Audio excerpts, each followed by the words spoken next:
네, 시청자 여러분, 썰전 라이브 시작합니다. 오늘로 대선이 딱 100일 남았습니다.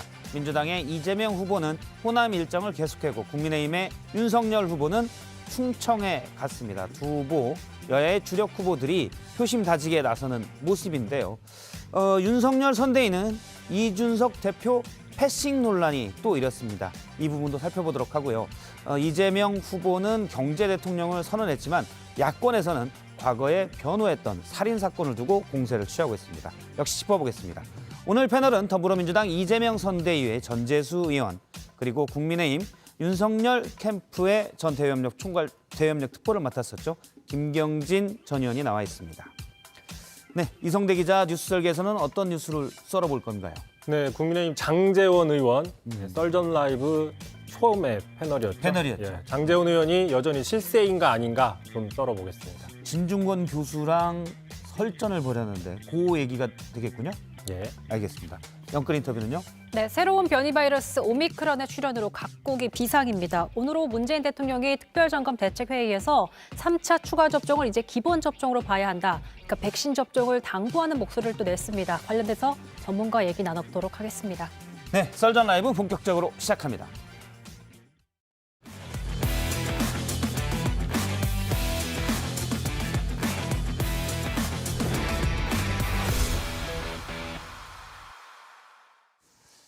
예, 먼저 썰전 토크. 오늘 패널은 더불어민주당 이재명 선대위의 전재수 의원, 그리고 김경진 전 윤석열 캠프 대외협력 특보 나와 있습니다. 안녕하세요. 네, 안녕하십니까.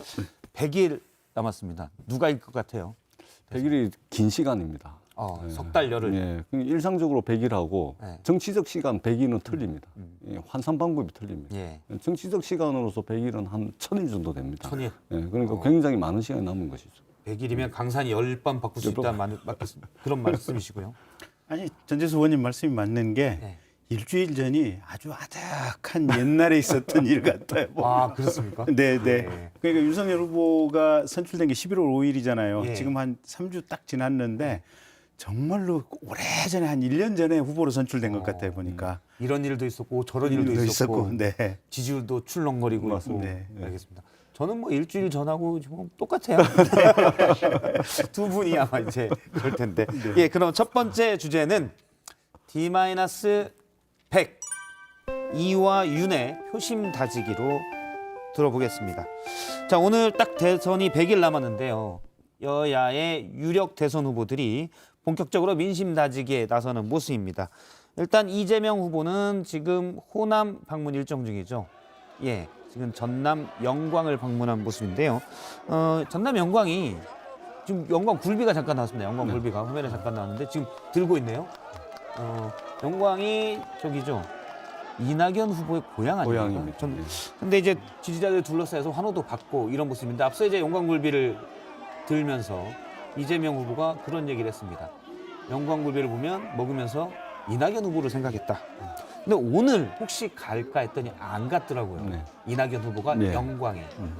원팀은 쉽지 않은 건가요? 아니요, 그렇지 않습니다. 그러니까 이게 실무적으로 협의가 돼야 되거든요. 예, 그런데 실무적으로 전혀 협의가 된 바가 없고, 그러니까 사실상 이제 그 이낙연 후보께서는 고향이긴 하지만 거기서 만날 수가 없는 구조였습니다. 그런데 이걸 가지고 이제 원팀이냐 아니냐 뭐 이런 논란이 뭐 조금 있는데 전혀 그렇지가 않습니다. 왜냐하면 이낙연 후보의 수석 대변인을 하던 오영훈 의원을 통해서 이제 그 오영훈 의원이 이제 이재명 후보의 비서실장이 됐잖아요. 그러니까 그 이낙연 대표께서 가서 열심히 도와라. 그리고 오영훈 의원이 이제 이낙연 캠프에서 가지고 있던 위상이 굉장히 큽니다. 예. 그런 측면에서 측근이죠. 그럼요. 그런 측면에서 이제 원팀을 훼손했다. 이건 전혀 아니고 이제 선거가 진행이 되면 100일 많이 남아서 제가 아까 말씀드렸잖아요. 100일은 일상적으로 100일은 100일이지만 정치적 시간으로 따지자면 1000일이기 때문에 예. 원팀 전혀 이상 없다. 아니, 정말로 우리가 아인슈타인의 상대성 원리, 어. 이게 시간의 길이를 정치하는 입장에서는 예. 제대로 느끼고 있는 것이 아닌가 싶은데요. 근데 이게 지금 이낙연 캠프의 고문이시잖아요. 그러니까 이재명 캠프의 고문이시잖아요, 보면. 이낙연 전 대표가요? 그렇죠. 근데 그냥 가서 고향이니까 그냥 나타나서 그냥 함께 하면 되지. 그걸 무슨 제가 그러니까 이낙연 전 대표께서 뭐 지금 구체적으로 다른 일정이 있다, 혹은 뭐 대단히 바쁜 일정 속에 있다 이러면 실무진들 간의 조율이 필요하겠지만 그렇지 않다면 그냥 쑥 나타나서 이재명 손 들어주시면 되거든요. 사실은 왼손에는 지금 굴비 사진이 나오고 있는데 네. 오른손에 굴비 들고 네. 왼손에 이낙연 전 대표의 손을 들고 그렇죠. 하면 이낙연 대표도 사실 가장 지지를 보내는 네. 결정적 순간이 될 수 아니 있을 그런 거 텐데 있죠. 굴비만 들었어요. 그런 거 있죠. 이제 극적 효과라는 게 있지 않습니까? 극적 효과, 극적 예. 효과. 지금 100일이나 남았는데 예. 이게 벌써부터 나타나기 시작하면 아. 네. 온데 다 같이 댕겨야 돼요. 네. 예, 그러니까 극적 효과라는 것이 있죠. 또 들어보니까 그렇네요. 아이, 그럼- 제가 귀가 얇아서 그럼요. 예. 그러고 보니까 또 극적일 때 딱 대략 나타나는 거죠. 한 30일 전쯤 등장하시는 겁니까? 뭐 그거는 이제 지지율 추이라든지 네. 뭐 이제 골든 크로스 시점이라든지 네. 아니면은 이제 격차가 좀 확실하게 벌어져 가지고 굳히기 들어간다든지 아니면은 이거 정말 이게 위기다 싶을 때 네. 예, 그런 이제 그런 변곡점에 딱 나타나야지 이게 뭔가 좀 효과가 있고 그다음에 이낙연 후보는 이제 민주당이 배출한 성공한 정치인 중에 몇 안 되는 정치인이거든요. 그런 측면에서 함께 할 겁니다.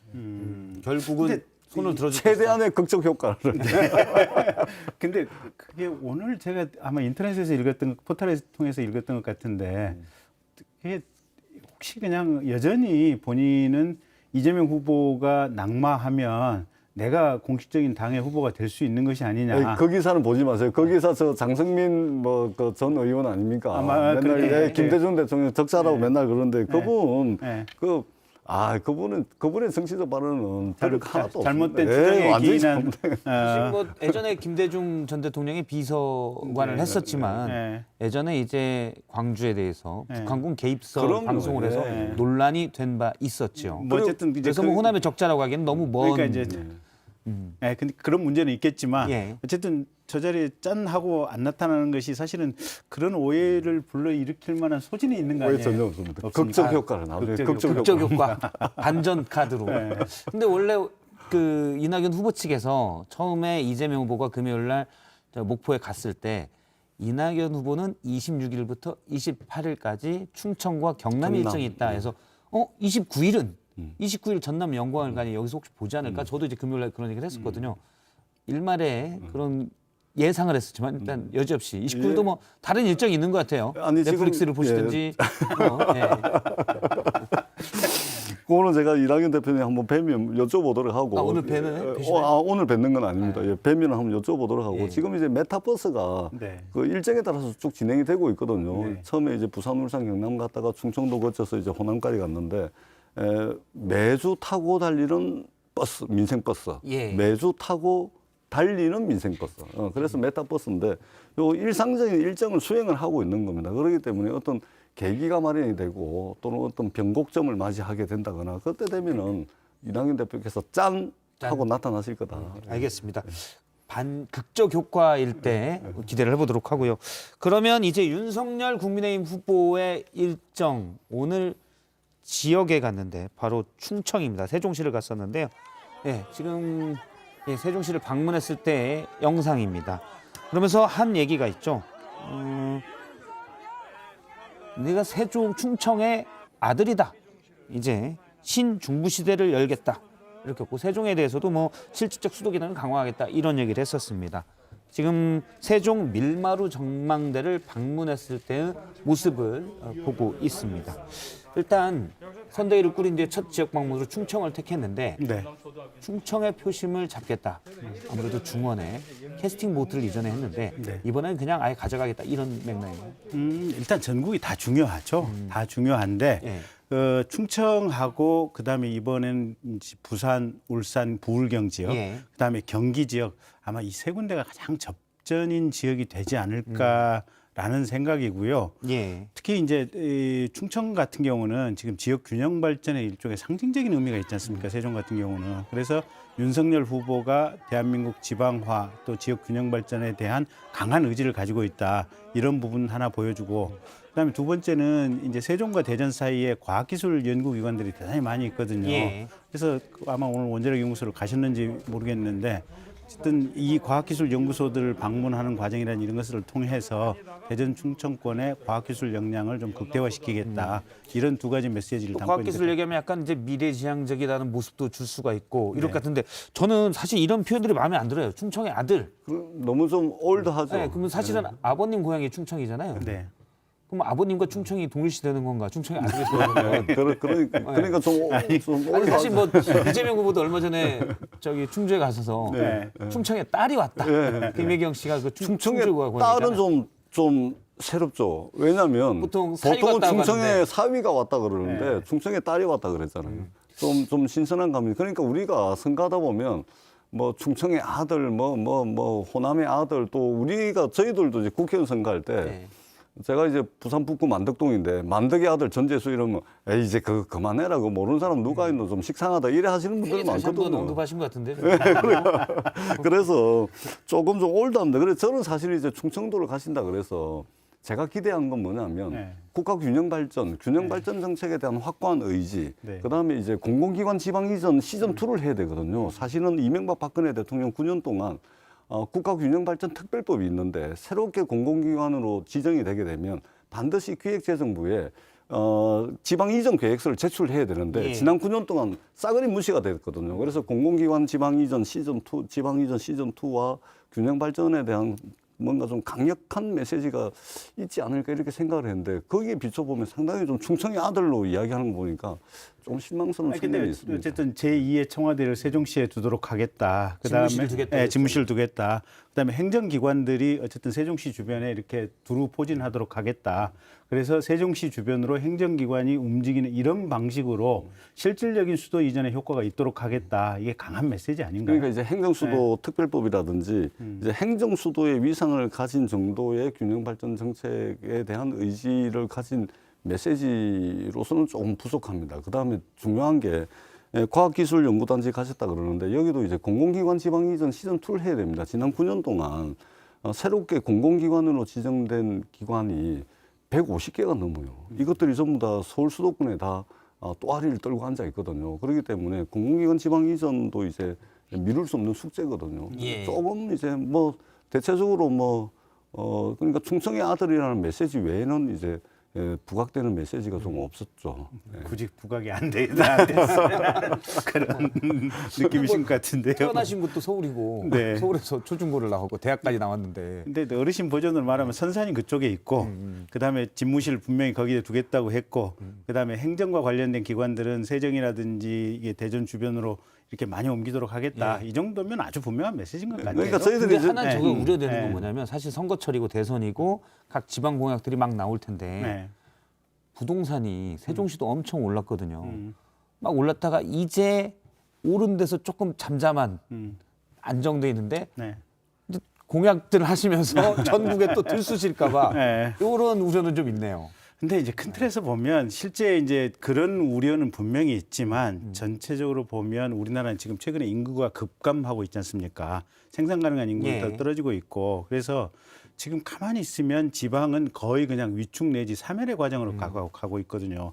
제가 요새 각 지역의 이제 거대 도시들의 인구 통계를 보고 있는데 부산만 해도 아마 매년 5만에서 한 7만 정도 인구가 7만 명. 7만 명 매년 감소를 하고 있고 광주만 해도 매년 2, 3만 명의 인구가 감소하고 있거든요. 그러니까 광주가 152만까지 갔다가 지금 140만이에요. 그러니까 12만이 빠졌어요. 그러니까 부산, 광주가 이럴 정도면 사실은 지역의 군단위 이런 데는 그렇죠. 거의 뭐 인구 한 2만 몇천 되는데 그것도 대부분이 한 반절 이상이 60 넘어가시는 어르신들이거든요. 그래서 이게 부동산 가격 폭등 이 우려 분명히 신경 쓰고 뭐 지방 이전 공약을 추진해야겠지만 현재 상황으로 가만히 두기만 하면 지방은 저절로 사멸한다. 예. 이게 사실은 먼저 봐야 될 그래서 시각입니다. 지역 거점 도시의 육성이 필요하고 또 세종은 그 하나로서 뭐 과학이랄지 행정 중심도가 될 수 있다는 말씀이시군요. 예. 아니 저는 우리 앵커님 말씀에 전적으로 동의를 하는 게 지금 최근에 이제 저 윤석열 후보 메시지 중에 종부세를 전면 재검토하겠다. 종부세와 재산세를 일원화해서 재검토하겠다. 이런 말씀을 하시거든요.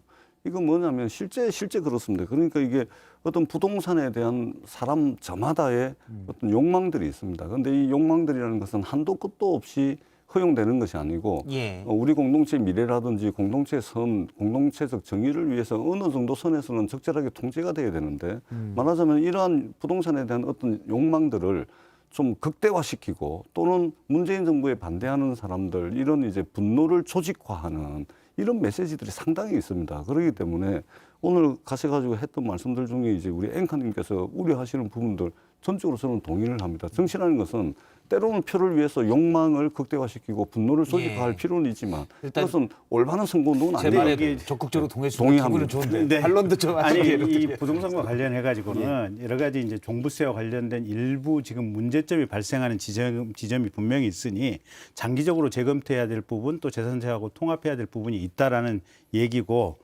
그거는 사실은 지금 이재명 후보께서도 토지와 관련된 종부세는 그 폐지해서 이게 토지 국토 보유세로 전환할 수 있는 것이 아니냐 그 얘기를 하셨거든요. 그래서 이게 어쨌든 세제와 관련돼서 일정 정도 재검토 그리고 뭔가 새로운 변화가 필요하다라고 하는 부분에 있어서는 예. 이재명 후보나 윤석열 후보나 그게 큰 차이는 없는 것 같아요. 근데 알겠습니다. 다만 이게 저희가 다른 얘기를 또 해야 돼서 예. 근데 한 말씀만 드리면 근데 윤석열 후보의 이게 그 종부세와 재산세를 통합하겠다. 이건 뭐냐면 세법의 기본 구조를 모르시는 거예요. 종부세는 고가 부동산을 소유하고 있는 사람에게 부과되는 세금이고 재산세는 물건에다가 부과되는 세금이에요. 종부세는 말하자면 인별 부과 체계고 인별과세죠. 그러면 인별과세 여기는 이제 그 물건에서 부과되는 세금이기 때문에 이게 기본적으로 이게 통합이 안 되는 겁니다. 아니, 그런데 그럼- 통합을 하시겠다 말씀을 하시니까 좀 네. 의아스러운 거죠. 어쨌든 이게 이 세제에 대해서는 국회에서 이제 논의를 해서 최종적으로 결론을 해야 될 부분인데 이재명 후보도 최소한 그 부분에 대한 어떤 문제제기는 분명히 있는 것 같아요. 그래서 장기적으로 국회에서 논의하는 과정을 이재명 한번 후보의 그 문제 제기는 근데 사실은 국토 보유세에서 더 많이 걷겠다. 그렇죠. 라는 거였고 네. 근데 윤석열 후보의 이 종부세 논란은 특히 이제 1주택자에 대한 과도한 세부담이 될 수 있다. 네. 그때 이제 정확히 페이스북에 쓴 게 중장기적으로 종부세 검토, 면제 검토. 네. 특히 1주택자는 면제 그렇죠. 검토거든요. 네. 워딩이. 네. 그런 표현이었습니다. 그러니까 약간 깎자는 거고 더 받자는 거였고. 예. 아니요. 저희들이 세금을 가지고 뭐 더 걷고 뭐 이런 것이 아니고 국토 보유세는 예. 사실은 아니 국토보유세가 뭐냐면 토지에 대한 세금이 더 올라가는 거 우리나라의 아닙니까? 또 보유세가 근데 과거에 위헌 결정이 나는 그러니까 예, 부분도 우리나라의 있거든요. 상위 10%가 네. 전체 국토의 80% 가지고 있습니다. 예를 들면 법인들 같은 경우 비업무용 토지를 엄청나게 가지고 있습니다. 아니 기업들이 업무상 필요 없는 토지를 예. 가지고 있을 이유가 없잖아요. 그 기업들이 부동산 투기하는 거 안 되는 것이죠. 그런 차원에서 이제 국토보유세를 이야기했던 것이고, 그리고 이것은 이제 기본소득과 연계가 돼 있거든요. 그리고 이 부분은 이제 그 세수를 전체 예. 세수를 얼마나 할 건지, 그 다음에 세금 신설의 목적을 어떻게 할 건지, 그 다음에 전체 세율의 문제라든지 이런 부분들 논의 중이고 확정된 것은 아닙니다. 네. 알겠습니다. 오늘 딱 100일 남았는데 오늘 여러 곳에서 여론조사가 나왔습니다. 사실 뭐 여론조사 기관도 많고 자주 하는데 혼란스럽기도 합니다. 먼저 지금 나온 한국사회여론연구소가 내놓은 여론조사 가상 대결에서 이재명 후보와 윤석열 후보만 따로 빼서 보는 건데요. 이재명 후보가 39.0%, 윤석열 후보가 41.8%입니다. 그래서 격차는 오차 범위 내에 있고요. 지난주에도 이제 한국사회여론연구소의 조사는 격차가 많이 줄어든 초접전의 양상을 보였습니다. 리얼미터도 오마이뉴스 의뢰로 오늘 조사 결과를 발표를 했는데요. 리얼미터 거는 차이가 좀 있습니다. 36.9% 이재명 후보, 윤석열 후보가 46.3%입니다. 보면은 격차가 이제 약 10%포인트 정도 차이가 납니다.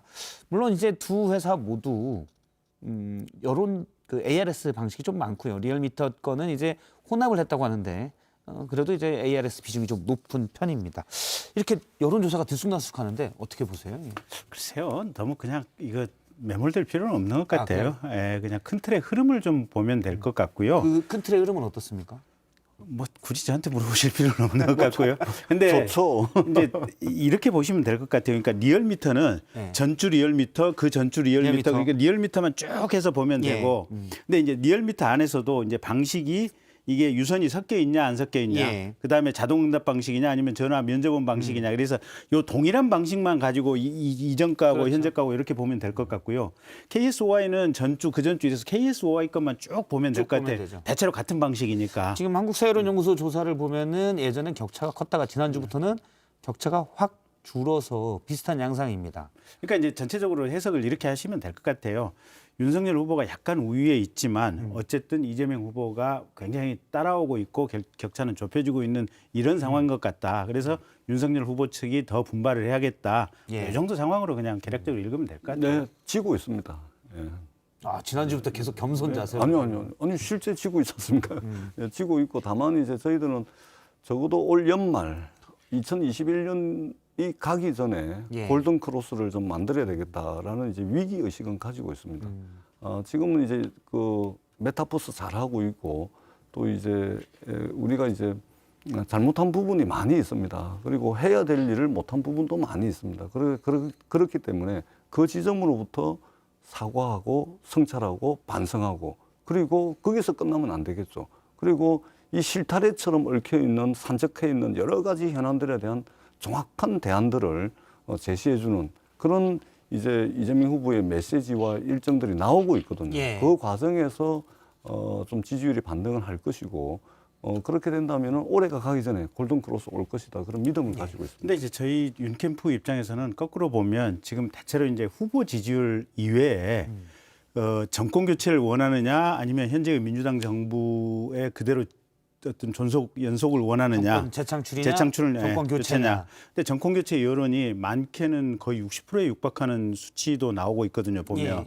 근데 윤석열 후보의 지지는 사실은 정권 교체 이 수치는 훨씬 못 미치는 수치가 매번 나오고 있기 때문에 여론조사는 정확하게 얘기를 해야 되는데 한 네. 2주 전에 네. 약 15%포인트로 교체 여론이 높다가 네. 그 뒤에는 조금 줄어드는 양상입니다. 예.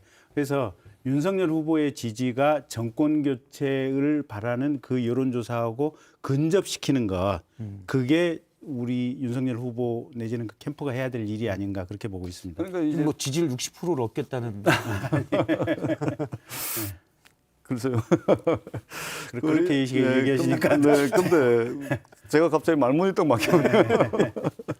근데 이제 우리가 일상적으로 지난번에도 한 말씀을 드린 것 같은데 정권 교체와 정권 연장 이래가지고 유권자들의 여론조사를 하면 통상적으로 정권 교체 여론조사가 15에서 15% 높을 수밖에 없습니다. 왜냐하면 교체가 가지고 있는 이 단어가 의미하는 그 상징성이거든요. 교체하면 뭔가 새롭고 뭔가 참신하고 뭔가 변화를 주도하는 같은 이런 이제 의미가 들어가 있잖아요. 교체 안에. 근데 예. 연장 안에는 뭔가 이게 기득권을 연장시키고 또 뭐 이전에 하던 거 계속 하냐 안 변한다 이런 이미지가 있기 때문에 기본적으로 정권 교체와 정권 연장을 물었을 때는 정권 교체가 통상적으로 10에서 15% 더 나옵니다. 그러니까 정권 교체 여론이 60% 나온다 그래서 그것이 윤석열 후보에게 바로 60% 가지 않는 이유가 바로 거기에 있는 것이고 그리고 또 더 중요한 것은 정권 교체인데 어떤 정권 교체냐 이것이 굉장히 중요합니다. 예를 들면 교체를 했는데 설마 이재명으로서 정권 교체를 미래로 나아가는 것이 아니고 네. 정권 교체 미래로 나아가는 것이 아니고 과거로 퇴행을 한다든지 네. 또는 그 정권 교체의 내용이라는 것이 굉장히 부실했을 때는 네. 그것은 이제 윤석열 후보의 이제 지지율이 빠질 수 있는 가능성은 얼마든지 있다 네. 그런 이제 생각이 들고 그래서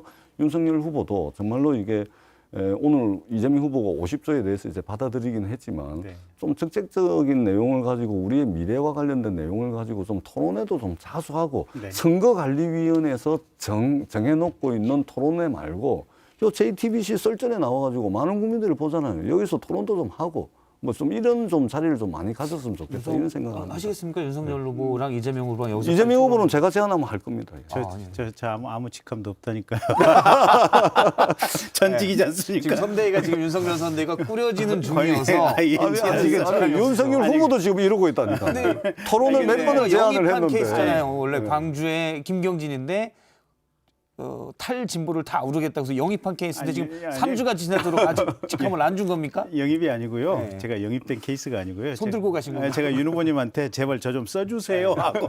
아니 그러니까 김종인 위원장한테 할애할 시간과 열정과 노력을 김경진 의원님이나 아니면 경쟁했던 홍준표, 유승민 후보에게 더 많이 투자를 했어야 돼요. 예. 참고로 이제 조금만 더 말씀드리면 그러니까 정권 교체 여론의 어떻게 보면 높음 이제 그 부분도 있고 또 하나는 최근에 이제 문재인 대통령에 대한 지지율도 대략 이제 그 박스권에 뭐 한 30몇 % 박스권에 갇혀 있지 않습니까? 예. 보면 그다음에 정당 지지율도 대체로 보면 국민의힘이 지금 민주당보다 더 나오고 있는 이런 상황들이거든요. 그래서 그런 맥락을 가지고 본다면 어쨌든 윤석열 후보 본인이라든지 또 주변 측근 참모들이 좀 더 분발을 해서 국민들의 열망을 받아들여야 된다. 예. 그게 아마 지금 최근에 해야 될 가장 중요한 부분이 아닌가 싶습니다.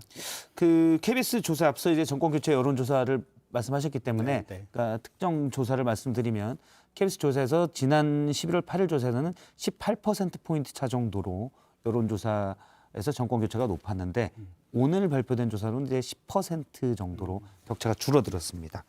KBS 한국리서치 조사였고요. 예, 그러면 여론조사 내용까지 두 분의 얘기를 들어봤고 이제 하나씩 윤석열 선대위의 모습 또 이재명 선대위의 모습을 좀 더 자세히 짚어보도록 하겠습니다. 두 번째 주제는 이준석의 어머나입니다. 당대표가 어머나를 외치는 건 흔치 않은 일인데 오늘 한 인터뷰에서 어머나라고 했는데요. 자, 굉장히 놀라운 일이다. 이거는 이제 다른 의원 얘기였고 또 해당 인터뷰에서 이준석 대표는 당대표가 패싱되고 있는 것 같다는 취지의 얘기를 했습니다. 그 얘기를 잠깐 들어보겠습니다. 어제 언론에 릴리즈된 거로는 이준석, 원희룡 등과 함께 모든 총괄본부장 출동해가지고 충청도를 간다 이렇게 돼 있어요. 네. 하여튼 저는 어제 그게 언론에 릴리즈되기 전까지 저한테 가자는 얘기를 들은 적이 없어요. 그냥 황당한 거예요 제 입장에서는. 이게 그런데 반복되고 있습니다 지금까지. 드문 일입니다. 사실 당대표가 대선 선대위에서 내가 패싱되고 있는 것 같다. 나한테 충청도에 대선 주자가 가고 물론 가는 거 알아서 가면 되는데 나도 같이 간다고 했는데 나 모른다. 나 처음 들어봤다. 내가 간다고 아는 내일 정도 내가 어디 뭐 다른 약속 있을지도 모르는데 왜 그런 얘기를 했냐. 라고 얘기하는 드문 일입니다. 네. 지금 이준석 대표는 삐뚤어지고 있는 중인가요? 이거 무슨 말씀을요? 대표는 절대선입니다. 네.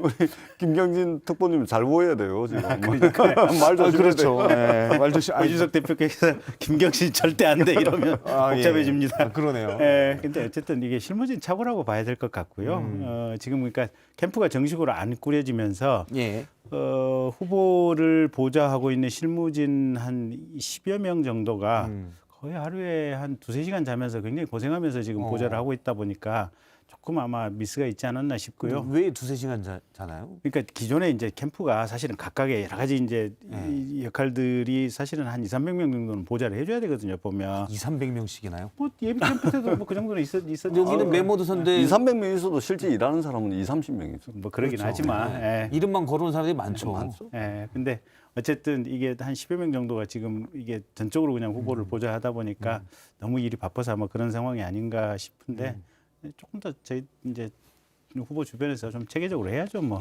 사실 당 대표를 패싱하는 건 쉽지 않은 일이잖아요. 그러니까 우리 김경진 의원님께서는 아주 뭐 사소한 문제로 이제 말씀을 하시는데 사실은 이거 있을 수가 없는 일이에요. 정당에서는. 왜냐하면 하루 전날 저녁에 그 다음 날 일정은 각 의원실에 그다음에 당직자 뭐 고위 당직자 요 핸드폰 문자 예. 메시지로 그다음에 팩스로 다 들어갑니다. 당 대표 일정은 뭐고 대선 후보 일정은 뭐고 원내대표 일정은 뭐고 상임선대위원장 일정은 뭐다 해가지고 이 팩스 한 장에 문자 메시지 다 들어와요. 예. 그러면은 그 전에 이미 일정이 조율이 다 되는 거죠. 어떻게 당 대표 모르게 김병준 비대위원장이 기자회견을 합니까? 당대표 모르게 어떻게 대선 후보가 충청도를 갑니까? 그건 말이 안 되는 거예요. 근데 이게 뭐냐면 간단한 문제가 아닙니다. 이거는 윤석열 후보가 입당을 할 때도 지도부 패싱했지 않습니까? 예. 이준석 당대표, 김기현 원내대표 다 다른 일 하고 있는데 느닷없이 와가지고 입당을 했지 않습니까? 그리고 또 최근에 이제 이준석 대표와 김종인 위원장이 한패가 되고 김병준 위원장, 김한길 또 거기에 최근에 이제 장제원 의원이 장순실이라는 이야기까지 듣고 있는데 이런 것들 보면 지금 마치 이제 정권을 잡은 듯한 그런 모습으로 권력 투쟁에 몰입돼 있다. 지금 이 사태의 본질은 뭐냐면 간단한 문제가 아니고 권력 투쟁입니다. 권력 투쟁이다. 권력 투쟁이죠. 실수가 아니고 권력 투쟁이랍니다. 아니 그러니까 전재수 의원님 말씀이 맞아요. 이게 아, 맞나요? 권력 투쟁? 본질이 아니 본질. 권력 투쟁이 아니고 이게 그러니까 당 대표, 원내대표 그다음에 뭐 후보 그쵸, 일정 이런 일정들이 다 것들이 나오죠. 카톡이나 텔레그램 방으로 일단 돌고 그게 사실은 공지가 돼요 보면. 그래서 저거는 그러니까 굳이 이준석 대표께서 인지를 못하게 된 과정이 어디에 있었을까?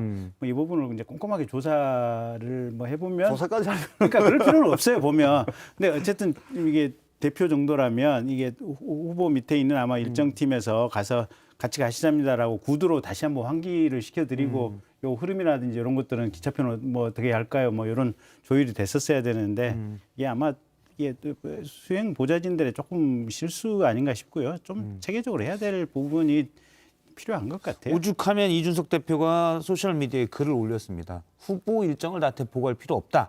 다만 그 일정에 나도 가는 일정이면 최소한 그건 나한테 알려줘야 되지 않냐. 이렇게 라디오 인터뷰 전에 또 소셜미디어에 올렸어요. 이건 확실히 삐진 겁니다. 이건. 아니 정확히는 그러니까 텔레그램이 됐든 카톡이 됐든 알려져요 보면. 예. 근데 이게 당 대표쯤 되시면 이게 정신이 없거든요. 워낙 오는 전화라든지 뭐 여기저기 이게 정신이 없다 보니까 사실은 가서 구체적으로 이게 볼 수 있는 상태지만 그래도 가서 얘기를 해드려야 돼요. 상황이 이렇고 예. 가셔야 됩니다. 이렇게 해야 되는데 그 부분이 지금 누락이 된 아니 거예요. 그러니까 핵심적으로 지금 이준석 대표 입장에서는 최근에 이제 투덜거리는 일들이 많아지고 있습니다. 일단 김종인 전 비대위원장이 못 왔고. 예, 투덜거리는 일들이 상당히 많아지고 있고 또 김병준 위원장은 느닷없이 당대표한테 이야기도 없이 기자회견 막 해풉니다. 예. 그런데 기자회견이 엄청 중요한 내용인 줄 알고 딱 봤더니 내용 하나도 없어요. 열심히 열심히 하겠다. 하겠다. 그럼 하나만 하는 기자회견 아닙니까? 김종인 위원장 지금 저러고 계시죠. 그리고 또 장제원 의원이 뭐 진중권 교수한테 뭐 장신술 이야기까지 나오고 있는 거 아닙니까? 이것은 간단한 문제가 아닙니다.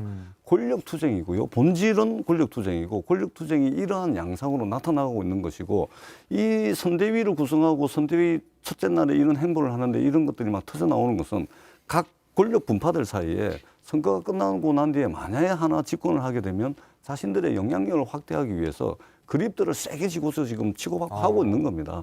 내부적으로 그럴 거예요. 저도 이제 국민의힘 그 잘하는 의원들한테 좀 여쭤보니까 이게 좀 걱정하시는 분들이 많더라고요. 본질은 권력 투쟁이다. 본질 권력 투쟁. 일단 뭐 전재수 의원님 입장에서는 네. 이쪽에서 막 뭐 싸움이 나야. 뭐 그렇게 말씀하고 싶으시겠죠. 뭐 권력 투쟁이라고 일단 뭐라도 오물투척이라도 해요. 그냥. 이준석 대표가 하는 말들을 네. 제가 번역기를 돌려보면 네. 사실은 윤석열 후보가 만약 앞에 있다면 네. 나 싫지요. 그 저 밉죠. 나 싫죠. 아니, 근데- 이런 얘기가 많이 있잖아요. 삐진 거죠. 아니 많이 근데 삐진 거죠. 그럴 저거였다면 본인이 지금 홍보 미디어 본부장 역할을 예. 같이 하겠다고 그러신 거 아니에요 보면 그게 만약에 이준석 대표하고 윤석열 후보하고 뭔가 케미가 전혀 안 맞는다 예. 이러면 굳이 그 본부장 역할을 맡겠다고 할 이유가 없는 거 아니에요 보면 그래서 아니 그러면 아니 이거는 본질을 우리가 뭐 대낮에 하늘 보니까 하늘에 달이 안 보인다고 하늘에 달이 없는 거 아니잖아요. 태양빛이 더 밝기 때문에 달이 가려져 있는 거죠. 그러니까 현상과 본질은 분리해야 되겠죠. 그리고 김병준 위원장도 만만한 분 아닙니다. 저희들 다 겪어봤잖아요. 청와대에서 같이 일했습니다. 그립 엄청 세요. 그다음에 권력에 대한 예를 들면 제가 뭐 아주 뭐 구체적으로 말씀을 드리죠. 구체적으로 얘기해 주세요. 구체적인 거 저희 좋아합니다. 그 이제 그분의 명예와 관련된 부분도 있어서 엄청 셉니다. 그립은. 그리고 한번 목표 정하면 그 끝까지 하는 분이에요. 그러니까 그냥 기자회견 한 거 아닙니다. 더 이상 김종인 당신 건조 오지 마. 들어올 하는 자리를 이야기예요. 그럼요. 막는 거군요. 확실하게 이 자신의 성을 쌓은 겁니다. 그리고 앞으로는 그게 더 될 거면 한번 겪어보세요. 우리는 다 겪어봤습니다. 저는 안 겪어봐서 몰라요. 그래 제가 조언을 일단 뭐 그 전재수 의원님 그 말씀을 듣고 네. 어쨌든 그 선대위 사무실에 지금 김종인 위원장님 방하고 책상이 별도로 마련돼 있어요. 예, 총괄 선대위원장 방. 예, 그래서 하시라도 오시라고 이제 이게 준비가 돼 있으니까 또 저희들은 계속해서 이게 설득해서 오시도록 할 예정입니다. 일단 이준석 대표가 이 김병준 상임선대위원장에 대해서 한 말이 있습니다. 원톱이라고 얘기했고 하지만 능력이 입증된 바가 없다 이런 얘기를 했는데요. 들어보겠습니다. 김병준 위원장이 전투 지휘 능력으로 실적이 있거나 이러진 않습니다. 그렇기 때문에 그 부분은 약간 우려가 됩니다. 그렇다고 해서 평가절하 하지도 않고요. 저는 후보가 사실상 김병준 위원장을 원톱으로 이제 세운 상황 속에서 그에 걸맞는 역량을 보여주시길 기대하고 있습니다. 어떻습니까? 전투 지휘 능력이 실적이 있거나 이러진 않다. 이거는 이제 이준석 대표도 사실 김병준 위원장이 그렇게 믿을 만한 사람은 그러니까 내공 있는 분은 못 된다 이런 얘기잖아요. 아니, 이번에 잘 하시면 되죠, 뭐. 잘하면 된다. 네, 이번에 잘 하시면 되고 잘 할 것으로 지금 기대가 되니까 후보께서도 지금 이렇게 선대위원장을 하신 거고 또 이준석 대표도 어쨌든 머리가 둘이면 이게 상황에 따라서 명령이 둘이 나갈 수도 있으니까 나는 그러면 홍보 미디어 본부장 역할에 전념을 하고 일단 김병준 원톱으로 가는 것으로 하겠다라고 이준석 대표도 얘기를 했으니까 지금부터 하시는 역할, 능력 지켜보면 되겠다. 네. 홍보 미디어 본부장은 앞서 제 생각은 약간 그런 것도 있어요. 뭐냐면 이준석 대표가 상임 선대위원장이지만 이러다 완전히 패싱 당하겠구나. 근데 홍보 미디어 쪽은 또 이준석 대표가 잘 하잖아요. 근데 그거라도 하고 있으면 본인의 말이 계속 나갈 수는 있거든요. 어쨌든. 그래서 너무 패싱 당할 수 있으니까 그건 딱 쥐고 가는 거 아닌가. 근데 그거는 너무 그냥 일방적인 생각이신 게 대피셔야죠. 어쨌든 대표라고 하는 직함이 네, 있으시잖아요. 그렇죠. 오늘 아침에도 지금 아마 이준석 대표께서 아마 방송 인터뷰를 한 두 군데에서 이게 지금 거의 미디어를 자중을 휘어잡고 있는 굳이 홍보 미디어 본부장 안 잡아도 그리고 이게 선거 기간 대선 기간 중에는 후보에 어떻게 보면 당무 전권이 있다고 당무 우선권이 있다고 할지라도 대표라는 직함 이 자체만 가지고도 여기저기 방송을 하면 그게 그냥 이 모든 여론을 주도해서 끌고 갈 수 있는 이런 상황이기 때문에 앵커께서 그렇게 해석하시는 것은 조금 과한 것이다. 제가 볼 때는 정확한 해석이라고 보는데 왜냐하면 김병준 위원장 전투 지휘 능력이 없다라는 이야기는 이준석 대표가 내가 해야 될 역할 당신이 하고 있다. 사실은 내가 해야 될 일이다. 이 이야기하고 똑같은 겁니다. 사실 지금 전재수 의원님이 제 말에 많은 동의를 해주시지만 이따 뒤에 주제 이제 이재명 선대위 쪽으로 가면 김경진 의원님도 제 말에 동의를 해줄 수도 있어요. 아닙니다. 사회자는 늘 저는 이쪽 우리 당 가야죠. 후보라고 뭐 택도 아니게 상식에 부합하지도 않는 그런 뭐 어거지를 쓴다든지 그거 안 할 겁니다. 알겠습니다. 오늘 윤석열 선대위의 핵심 관계자, 일본론에서는 윤핵관이라고 하는데 핵심 관계자가 또 국민일보에 그 인터뷰를 하면서 이런 얘기를 했습니다. 사실상 김종인 체제는 물 건너갔다. 윤석열 후보는 고인물, 흘러간 물이 아니라 새로운 물이 되기를 원한다. 이 말도 사실은 도장을 찍는 거죠. 김종인 전 비대위원장이 들으면 상당히 기분 나쁠. 당신 필요 없어라는 말이잖아요. 그게 그러니까 이제 문제는 저도 마찬가지고 도대체 계속해서 저 쿠키뉴스에 이제 기자도 거의 대부분 특정 기자인 것 같더라고요 보면. 한 열흘 전부터 보니까 딱 단독으로 했고 늘 저렇게 나오더라고요.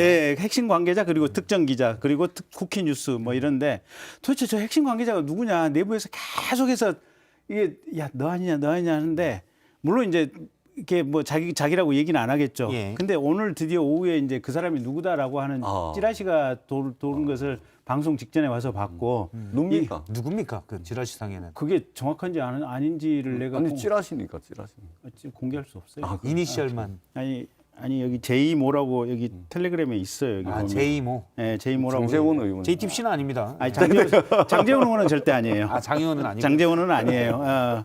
근데 어쨌든 제이모라고 찌라시가 돌기 시작하는데 이게 사실인지 아닌지는 모르겠어요. 근데 이 제이모라고 도는 분은 사실은 캠프 안에서 내부적인 어떤 의사결정이라든지 후보의 핵심 생각을 읽을 수 있는 분이 전혀 아니거든요. 그래서 이게 왜 그렇게 방향이 다른 기사가 쿠키뉴스에서 특정 기자에 의해서 계속 생산이 되느냐. 결국은 뭔가 잘못된 기사가 계속 반복 생산되는 것이 아닌가. 근데 저런 메시지들을 사실은 후보가 놔두고 있다는 건 정정하지 않고 놔두고 있다는 건 저 메시지 자체가 보도가 되고 그러면 그 자체로 힘을 갖는 거잖아요. 근데 거꾸로 보면 후보가 계속해서 지금 이 김종인 비대위원장을 만나서 설득을 했고 뭐 여러 가지 식사도 같이 했고 그다음에 김병준 위원장 모시고 가서 또 함께 하면서 좀 해주십사라는 얘기도 했고 여러 가지 방식으로 지금 만나고 통화하고 그런 걸로 알고 있거든요. 그래서 저 핵심 관계자 발이 제가 볼 때는 전혀 핵심이 아니고 상황에 대해서 아주 분명하지도 않다라는 것이 지금 제 개인적인 추정이고 판단입니다. 만나고 밥 먹고 하는 건 이제 갈라서기 위한 행보죠. 느닷없이 뭐 그랬으면 좋겠더라고요. 느닷없이 갈라설 수 없으니 밥도 먹고 차도 마시고 전화도 하고 하면서 그래 놓고 이제 갈라서야 명분도 있는 것이고 할 말도 있고 또 자연스러워 보이니까 그런 것이고 이거는 명백하게 이거는 권력 투쟁이고요. 그리고 이 권력 투쟁이 벌써 드러난다는 것은 만에 하나 윤석열 후보가 집권을 하더라도 국정 운영을 흔들 수 있는 권력 내 투쟁이 될 가능성이 예. 많기 때문에 걱정스럽고 우려스럽다 이 말씀을 아니 드립니다. 저는 그 이게 보도를 쭉 잠깐만요. 보고, 이게 예. 의견을 조율하고 사람들끼리 계속해서 어떻게 보면 한 상황을 가지고 이 문제를 대화와 토의와 뭐 이런 과정을 통해서 후보가 해결하려고 하는 이 노력하는 과정 자체를 이거를 전재수 의원님은 계속해서 권력투쟁이라는 이 단어를 가지고 이게 얼굴에다 오물을 씌우는 거거든요. 보면 일종의 이제 프레임 씌우기인데 예. 그거는 제가 보기에는 적합하지 않는 아닌 것 것 같아요. 같다. 오히려 이 과정 자체가 윤석열이라고 하는 사람이 정말로 그냥 간단하게 결정해버리면 되거든요. 후보니까 이렇게 갑시다라고 그냥 칼로 이렇게 이 새끼를 베듯이 그냥 베어버리면 되는데 끝까지 얘기 듣고 끝까지 화합하고 끝까지 이게 함께 가려고 하는 이런 과정 아니겠습니까? 거기에 권력투쟁이라는 단어가 어떻게 권력 투쟁이라는 말을 이제 합리적으로 모든 사람들이 알아들을 수 있도록 풍부한 논거를 가지고 있습니다만 지금 시간이 얼마 안 남았기 때문에 이 말씀을 드리면 다음번에 제가 말씀을 드릴 수 있는 넘어가시죠. 역사적 기원이 있고 역사적 예. 근거가 있습니다. 예. 정치권에 오늘 쏟아진 말들을 정리를 해봤습니다. 강정 아나운서의 썰픽 보겠습니다. 정치권에 쏟아진 말들 정리해봤습니다. 먼저 3위입니다. 대선 3전사기 손학규. 오늘 손학규 전 바른미래당 대표가 4번째 대선 출마를 선언했습니다. 존경하는 국민 여러분, 저 손학규는 오늘 대한민국 제20대 대통령 선거에 출마합니다.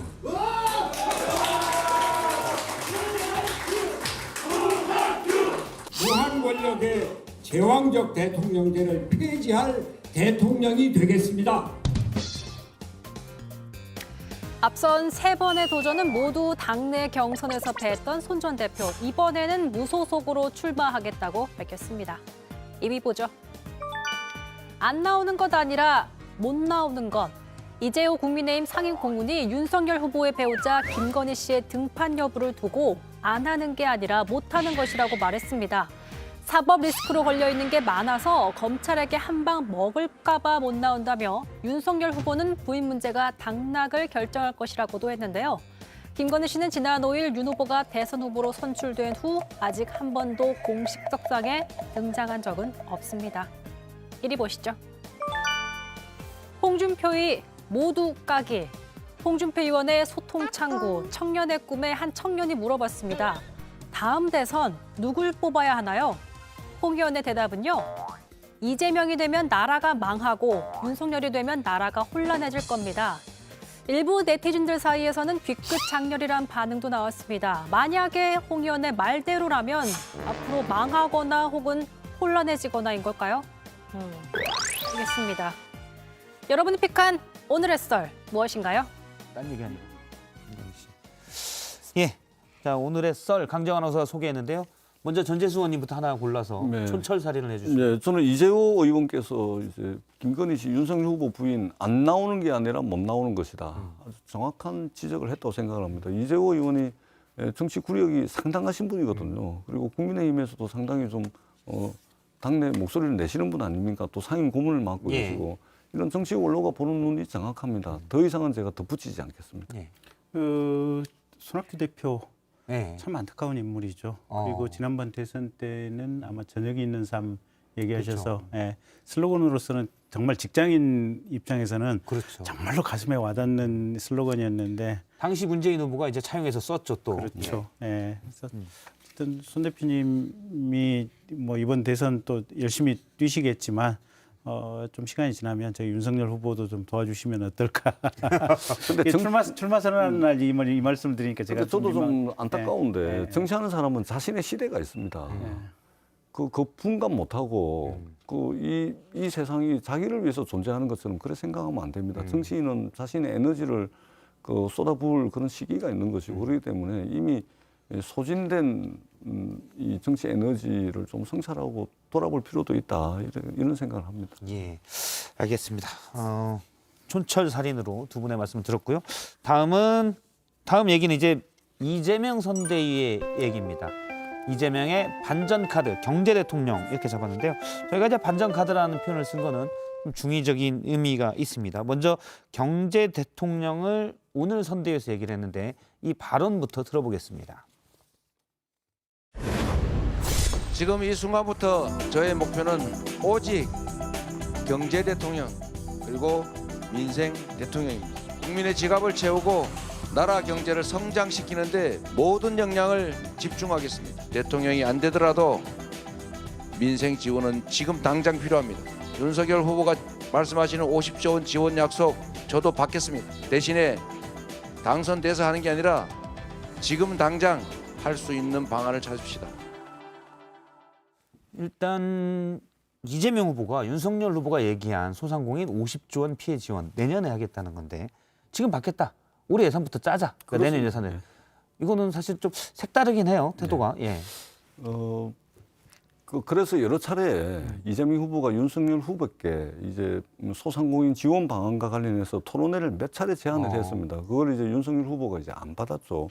그러다 보니까 이제 50조를 받겠다 이렇게 이제 제안을 한 것이고 저희가 12월 2일 밤 12시까지 내년도 예산을 처리를 해야 됩니다. 그렇기 때문에 여야가 합의를 하면 충분히 가능하다. 그래서 50조에 대해서 이제 뭐 25조는 세출 구조 조정을 통해서 마련을 하고 나머지 25조는 이제 단기 국채를 발행하겠다라는 것이 윤석열 후보의 입장인데 충분히 논의 가능하다. 전향적인 자세 변화가 좀 필요하다 이렇게 생각을 합니다. 사실 일단 감사하고요. 예. 근데 그 전에 그러면 이렇게 이 얘기를 했을 때 비판하고 반대했던 민주당 의원님들이나 또는 이재명 캠프의 참모진들은 도대체 지금 상황에 대해서 뭐라고 얘기를 하실 것인지 하고 어쨌든 이제 그 홍준표 후보가 옛날에 그랬죠. 경기도 차베스라고. 그러니까 이재명 후보 옛날 기본소득이라는 이런 것들이 실리기 없이 그냥 보편적으로 지급을 하다 보면 국고는 거덜나고 20, 30대 젊은이들에게 어떻게 보면 채무는 전가가 되고. 근데 소상공인 지원을 한다고 하는 것은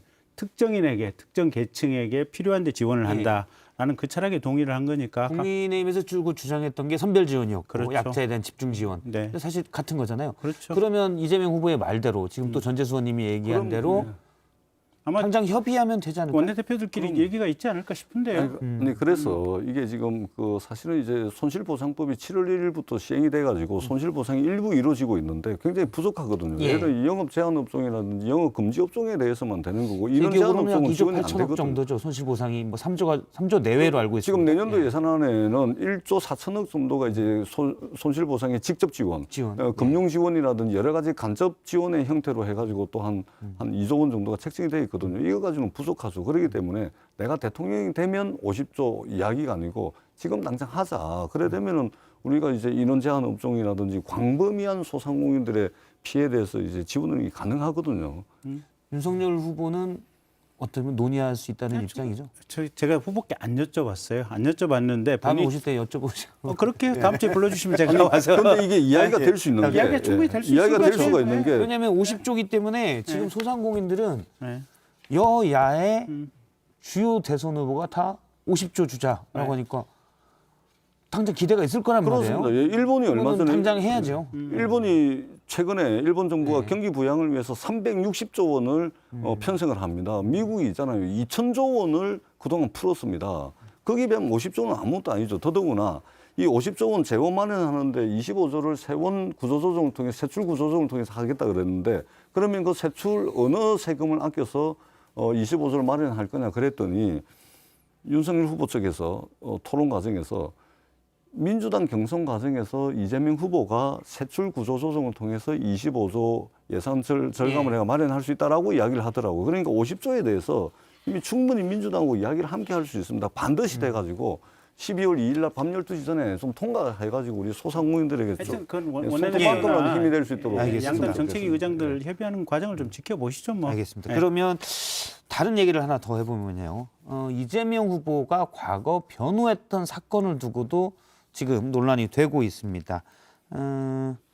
김병준 국민의힘 상임선대위원장이 어제 그 과거에 변호했던 사건을 두고 뭐라고 했는데 이제 여기에 대해서 오늘 민주당은 또 반박을 했는데요. 관련 얘기를 다 들어보겠습니다.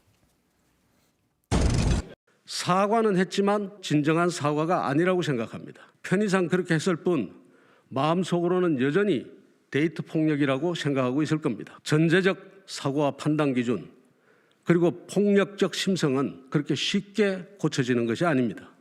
변호사는 제 아무리 흉악한 범죄라도 사건에 의뢰가 오고 해야 되겠다는 생각이 들면 수임해서 최선을 다해서 변호하는 것이 변호사의 기본 임무입니다.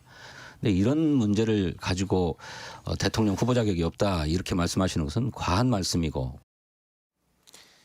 예, 일단 진성준 의원인 흉악 범죄자라도 변호인이면 최선을 다해야 된다라고 했거든요. 오늘 현근택 민주당 부대변인은 그 얘기도 했습니다. 그러니까 뭐 살인자를 치료한 의사면 그럼 살인 의사냐 이런 얘기도 했었는데 부장검사 출신이잖아요. 어떻게 생각하십니까? 저건 100% 맞는 얘기예요.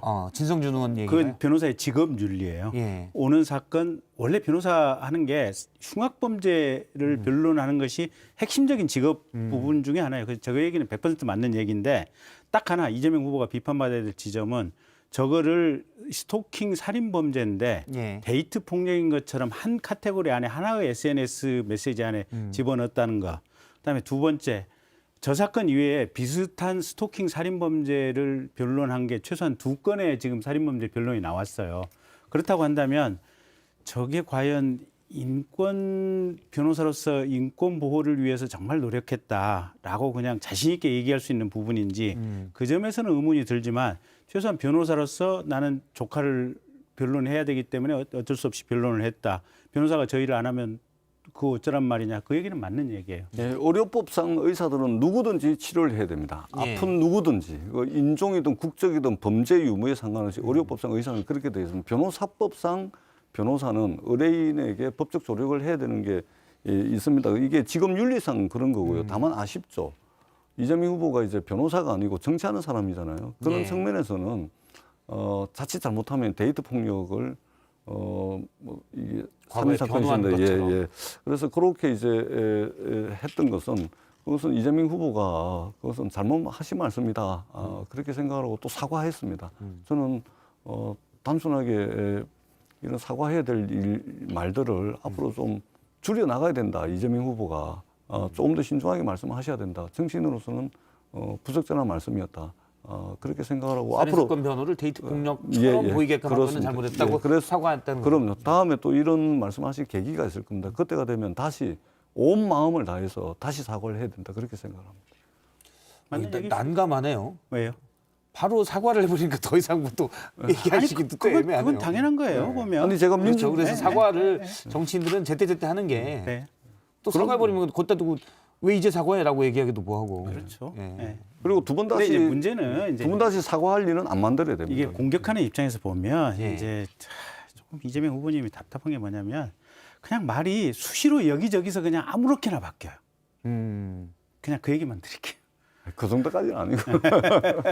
전재수 의원님도 똑같은 얘기를 하실 것 같긴 한데.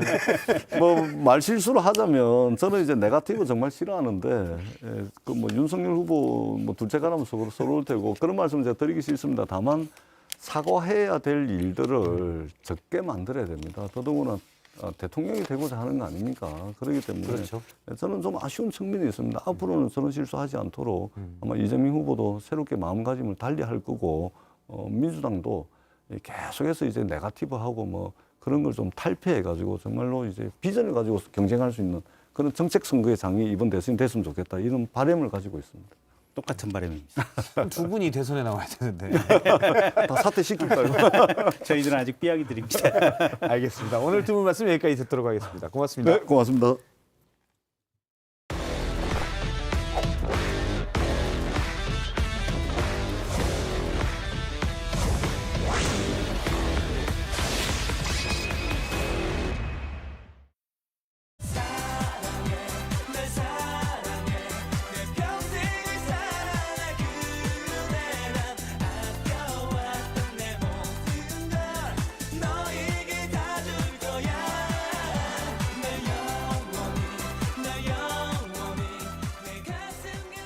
약간 캐롤 느낌도 나면서 12월이 곧 시작됩니다. 이성대 뉴스 썰기 한번 시작해 보도록 하죠.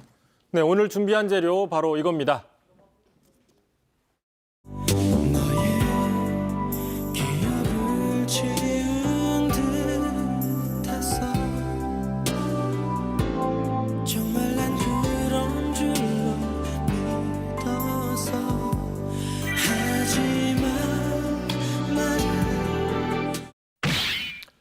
자, 떠났다는 장제원 여전히 실세인지? 영상이랑 노래가 너무 찰떡이라서 있는 건 줄 알았습니다. 자, 윤석열 선대위에 김종인 전 국민의힘 비대위원장 합류가 일단 무산이 됐습니다. 근데 그 배경을 놓고서 당 안팎에서 공방이 이어지는 모습인데 그 핵심에 장제원 의원이 거론됐습니다.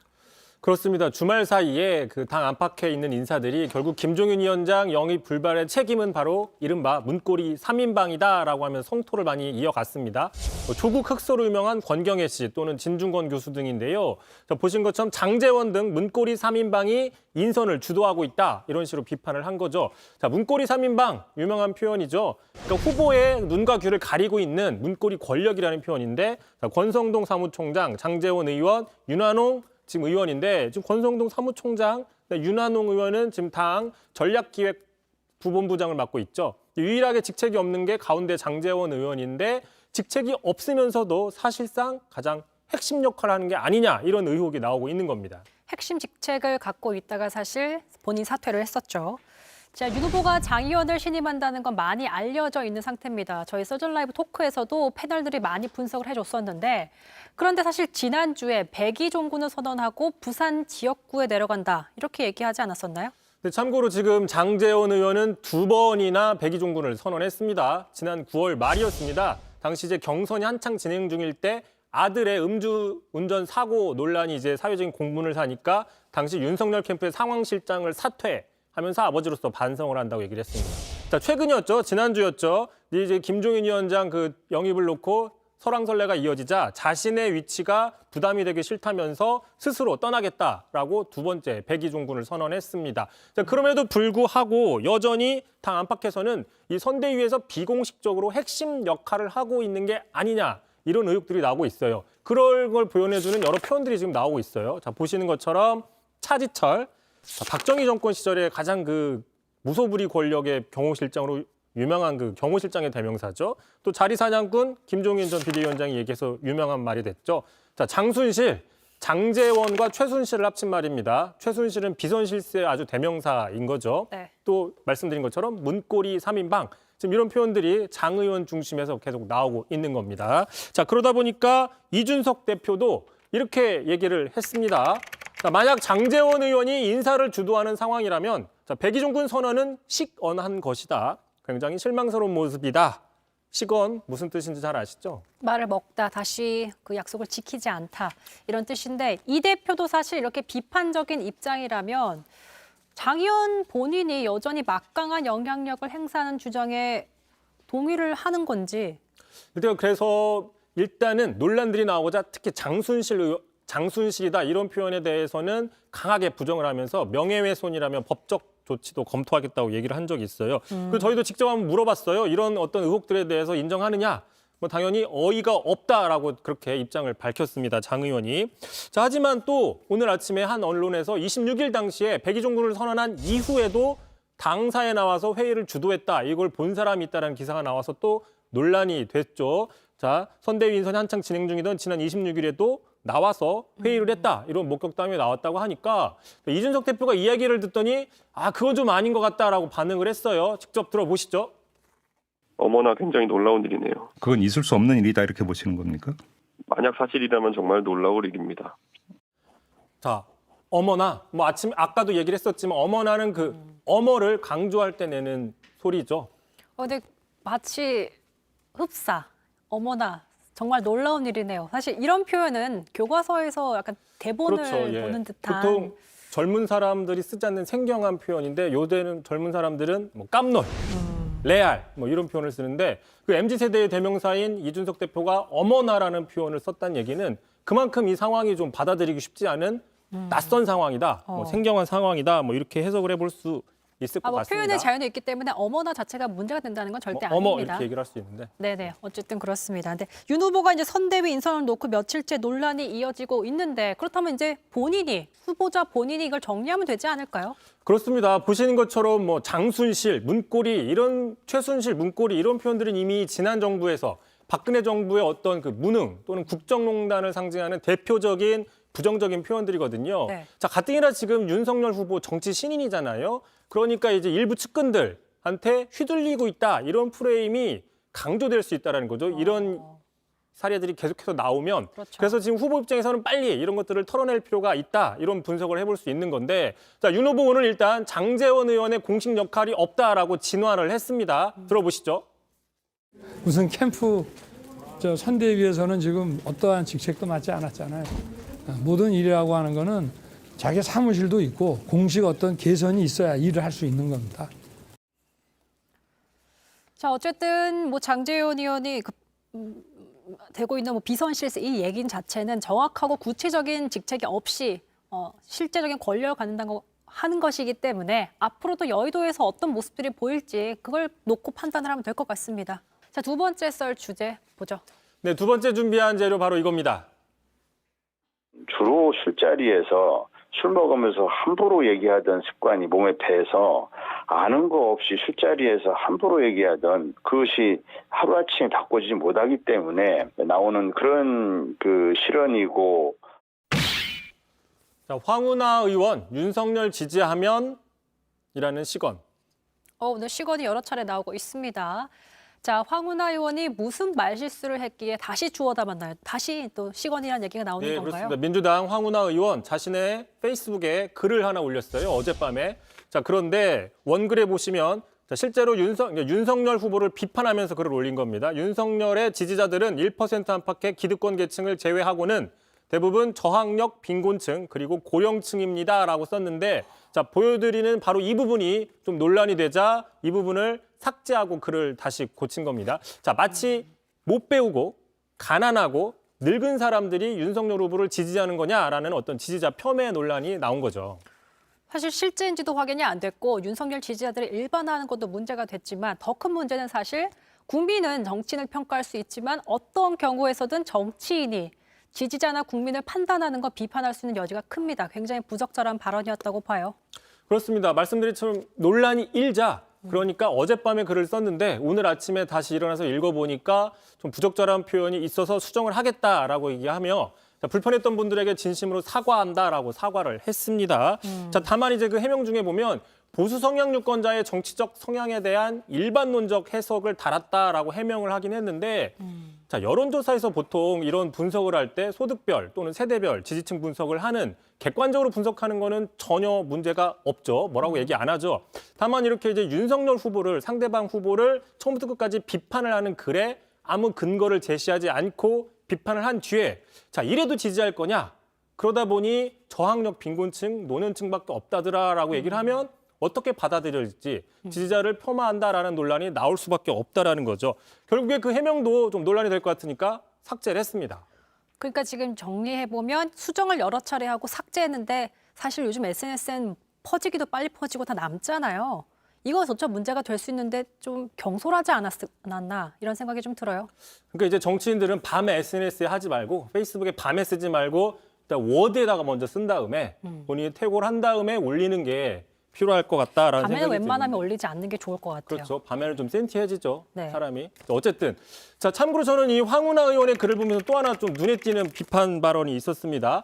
자, 윤석열은 본인도 무슨 의미인지 모른 채 잠꼬대처럼 압도적인 정권 교체라는 말만 반복한다. 그리고 괄호치고 자, 압도적 플러스 정권 교체라는 어휘 자체도 한심한 국어 실력이다라고 얘기를 했습니다. 그런데 보통 압도적인 정권 교체라는 표현은 언론에서도 많이 쓰고 주로 야당에서 많이 쓰죠. 이런 표현은 많이 쓰기 때문에 굳이 이런 것까지 한심한 국어 실력이다라고 얘기하면 또 바로 어떻게 해석이 될 거냐라고 볼 수 있는 게 당장 지난해 대선이었습니다. 17년 대선 민주당은 야당 시절이었죠. 바로 문재인 대통령 후보가 자, 투대문 해야 어대문 된다라고 하면서 압도적인 정권 교체를 해달라라고 얘기를 많이 했거든요. 네. 이것도 좀 어머나 같은 상황이네요. 어머나 이렇게 쓸 줄 몰랐네요. 어쨌든 황 의원이 그때 지난해였나요? 수해는 날에 촬영을 해가 논란이 되기도 했었는데 그때 뭐 악의적인 보도다, 좀 억울하다 이런 입장을 밝히기도 했었습니다. 하지만 그때 당 부대변인도 언론 탓을 그만하라고 했는데 그 말을 좀 다시 한번 되새길 필요가 있지 않을까 이런 생각이 드네요. 알겠습니다. 이성대의 뉴스 썰기 여기까지 하겠습니다. 수고하셨습니다.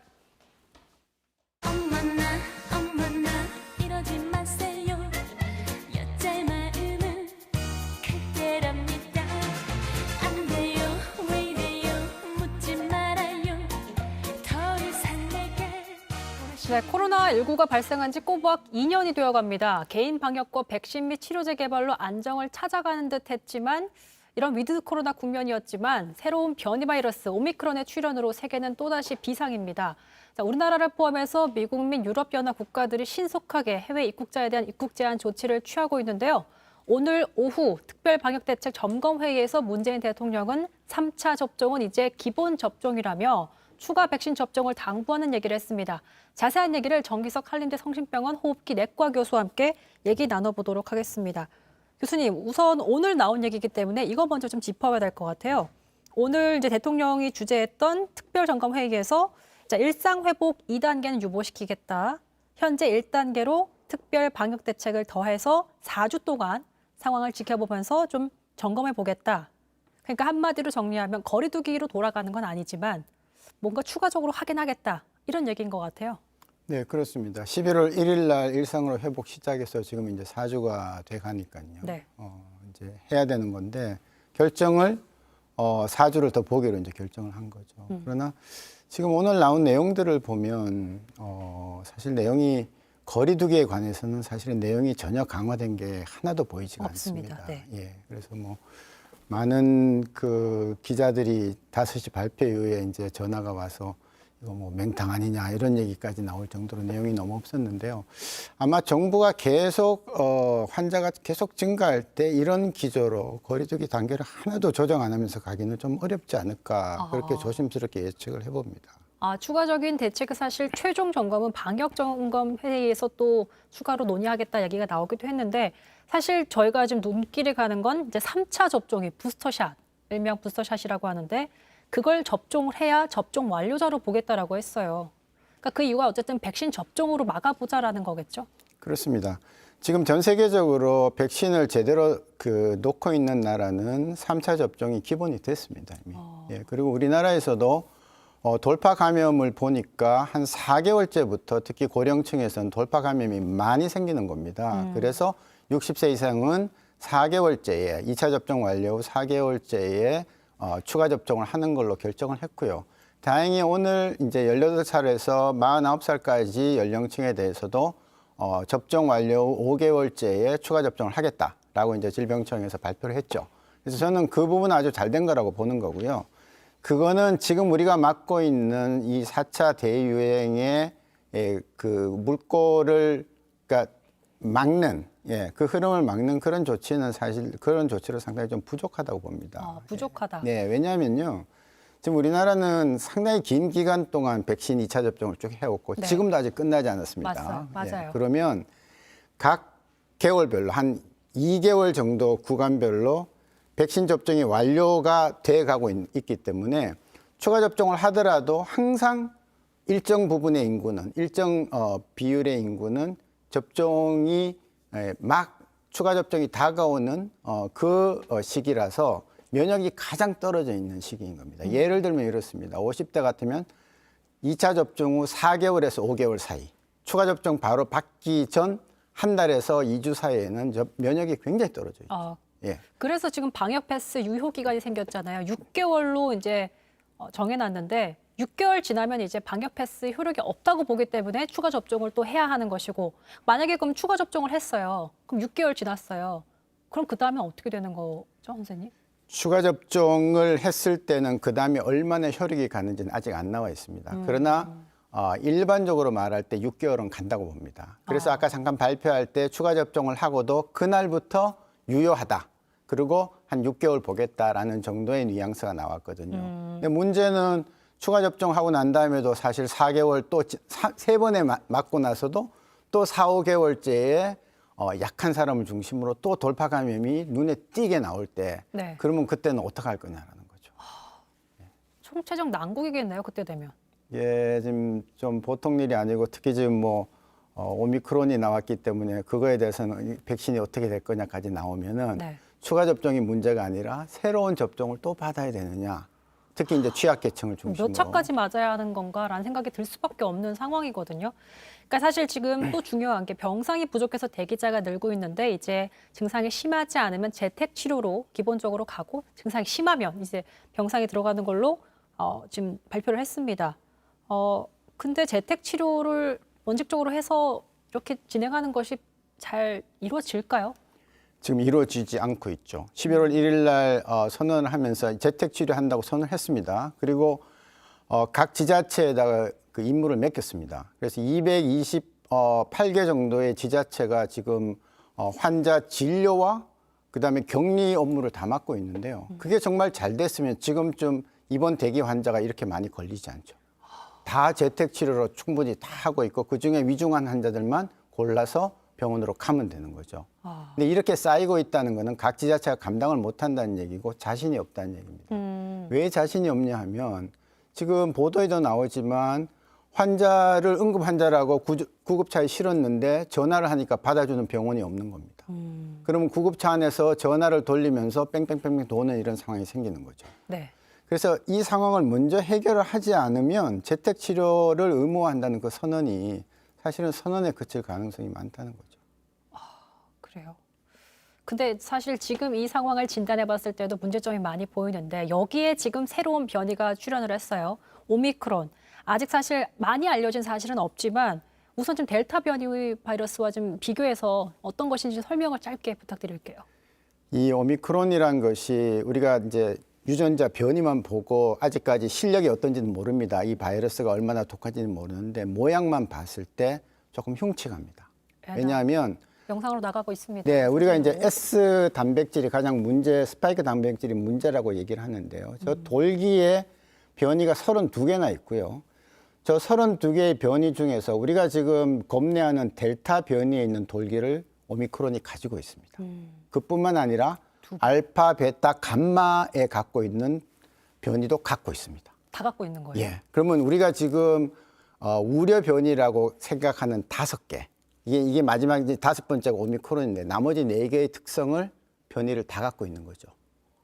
모조리 다는 아니지만 상당 부분 겹치게 있고요. 한 5개 정도를 공유를 합니다. 그러니까 이제 당연히 우리가 과학자들이 상상하건대 알파, 베타, 감마, 델타, 특히 델타가 갖고 있는 변이의 특성을 변이를 그 자리를 그대로 갖고 있으니 얘는 틀림없이 델타 정도 혹은 더 이상의 침투력과 독성과 치명력을 가지고 있을지 모르겠다라고 상상을 하는 것이죠. 모르겠다라는 것이 현재까지 나온 얘기인데 사실 뭐 특징을 보니까 극심한 피로 증상과 미각과 후각이 유지되기 때문에 이게 사실 오미크론 바이러스인지 델타인지도 모르겠는 그런 상황이고 사실 우려 단계로 지정했지만 이제 WHO에서 아직 뭐 오미크론의 전파력이나 치명률에 대한 정보가 부족하다는 입장을 내놓고 있어요. 근데 보통 전염력이 높으면 치명률은 상관관계이기 때문에 좀 떨어지는 측면도 있잖아요.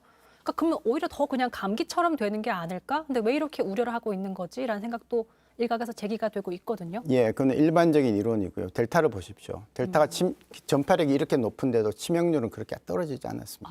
예. 그래서 우리가 치명률이라는 건 아주 높은 치명률은 아니지만 이 정도 치명률은 충분히 가질 수 있다는 그런 합리적인 추론이 가능한 것이죠. 사실 이제 우선 세계 각국에서 입국 제한을 하고 있잖아요. 우리나라도 마찬가지인데 근데 일각에서는 이런 입국 제한이 결국엔 이 바이러스를 알기 위한 시간 벌기용일 뿐이다. 어쨌든 이건 막아야 되는 건데 아직까지 정보는 나온 것이 없다. 이런 정도의 입장인 거잖아요. 네, 맞습니다. 우리나라도 아마도 지금 들어와 있을지도 모르겠습니다. 왜냐하면 우리가 이제 전수조사를 하지 않습니다. 특히 이제 아프리카 쪽은 전수조사를 하지만 우리가 발견되는 우리 바이러스가 지금 확진자가 예를 3,000명이라고 하면 그중에 15%만 검사를 합니다. 예, 그렇기 때문에 15%에 들지 않으면 나머지 85% 안에 숨어 있을 가능성은 얼마든지 있는 것이죠. 근데 그럼 기존에 하고 있는 그 PCR 검사로 오미크론도 잡아낼 수 있긴 한 건가요? 네, 오미크론을 포함한 모든 지금 변이가 다 잡히는 거고요. 그다음에 이게 오미크론인지 아닌지는 15%만 골라서 유전체 전장 검사를 한다는 겁니다. 네. 예, 그래서 거기서 나오는 건데 물론 시간이 많이 걸리죠. 한 일주일씩 걸리기 때문에 이게 오미크론이라는 걸 발견했을 때는 그걸 갖고 있는 그 환자는 어떤 때는 어느 지역사회에서 이미 퍼뜨리고 있었을 수도 있고 그 전에 격리되기 전에 그런 상황이라서 이게 시간이 상당히 지나고 난 다음에 우리가 발견할 수 있다는 그런 위험이 또 있는 것이죠. 오늘 문 대통령도 백신 접종을 권고를 했고 권고를 했죠. 강권을 했는데 여태까지 이제 돌파 감염이 있더라도 어느 정도 백신이 막아주는 효과가 있었기 때문에 백신 접종에 다들 이제 총력을 기울이는 모습이에요. 근데 사실 궁금한 건 이건 또 새로운 변수이기 때문에 또 새로운 변이 바이러스이기 때문에 오미크론에도 과연 이 백신이 얼마가 효과가 있을까 궁금해지는 포인트거든요. 네, 이제 곧 실험이 나옵니다. 지금 실험을 시작했고요. 오미크론 바이러스가 있어야 되는데 지금 우리나라는 없죠. 네, 그래서 오미크론 바이러스를 분리해서 배양을 시키고요. 그다음에 백신을 맞은 사람의 피를 뽑아서 혈청을 갖다가 섞습니다. 그러면 그 혈청 안에 있는 항체가 이 오미크론을 얼마나 죽이는지가 나오겠죠.